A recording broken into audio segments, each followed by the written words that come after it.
Ketua Perhimpunan Ahli Epidemiologi Riau, Dr. Wildan Asvan Hasibuan, mengingatkan kepada masyarakat agar tidak melakukan aktivitas di luar rumah saat libur Natal dan Tahun Baru, apalagi membuat kegiatan-kegiatan pesta yang mengumpulkan banyak orang. Hal ini disampaikannya dalam Halo Barabas sore di Radio Barabas 975 FM Pekanbaru. Lebih lanjut, Wildan mengingatkan agar masyarakat juga menghindari kerumunan pada tempat-tempat wisata.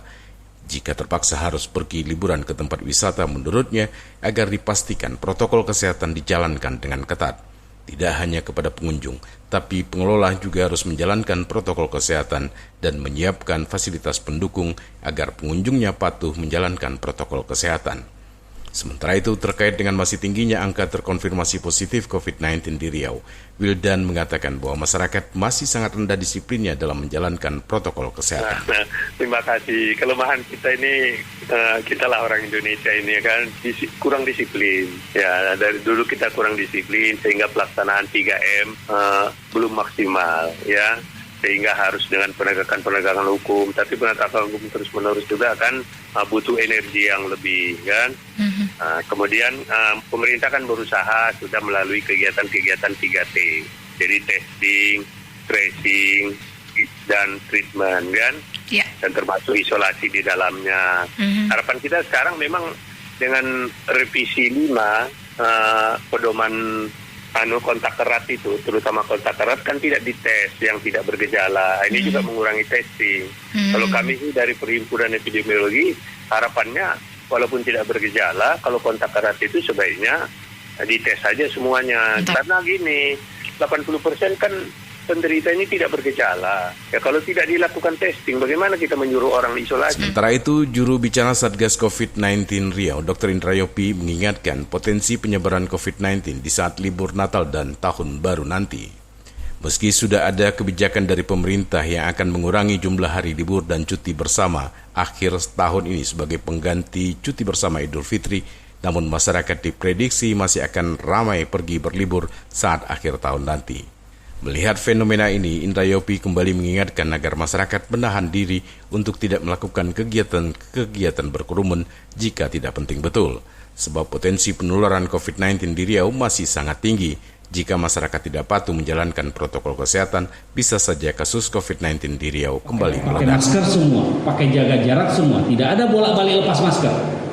Ini kan enggak, begitu mau foto lepas masker, mau selfie lepas masker. Nah cuman itu kan kesusahannya yang menjaga 24 jam itu kan nggak ada. Kembali ke kita masing-masing. Ini kelemahan memang. Dan ini bukan cuma di Indonesia. Kita nggak ngomong Indonesia loh, seluruh dunia. Karena makhluk kita ini manusia itu makhluk sosial. Kita punya batasan. Makanya ada istilahkan dengan pandemi fatigue, kelelahan akibat pandemi. Semua orang ngalamin, pasti. Ada titik jenuh kita. Nggak boleh kemana-mana harus pakai masker, salaman nggak boleh, pasti ada titik jenuh. Nah ini kembali kita bagaimana mengembalikan ke masyarakat. Nah, karena ini kalau di awal-awal, bayangkan waktu COVID di awal-awal Maret April kasusnya cuma 10-20, ya kan? Kota ini sepi, semua orang takut keluar rumah karena ketakutannya lebih banyak daripada kasusnya. Sekarang coba lihat, kembali kan, kasusnya segini, takutnya segini. Nanti muncul rasa penyesalan kalau udah kena. Sesudah itu baru kita sadar ternyata COVID itu benar ada. Memang susah berperang dengan lawan yang nggak kelihatan, itu susahnya minta ampun. Nah, tapi sosialisasi harus selalu dilakukan. Tapi kalau tadi pertanyaannya apa yang harus dilakukan? Kalau saya pribadi menyampaikan dikembalikan. Razia itu wajib dimaksimalkan. Ini kerumunan banyak. Ya, sepanjang Arifin Ahmad coba aja lihat malam Minggu. Ya kan? Jalan Nangka tuh ada dekat Jalan Paus tuh. Simpang Keris atau Tugu Keris. Kita tahu, sama-sama tahu. Lalu gimana lagi? Artinya ada petugas polisi, Satpol PP, tentara. Cuman intinya nggak di situ, balik ke diri kita. Harus ada efek sosial. Kita saling mengingatkan. Saya kalau ketemu orang nggak pakai masker atau maskernya di hidung, ini kelihatan hidung, saya tegur. Prima Ermat, Tim Liputan Barabas melaporkan.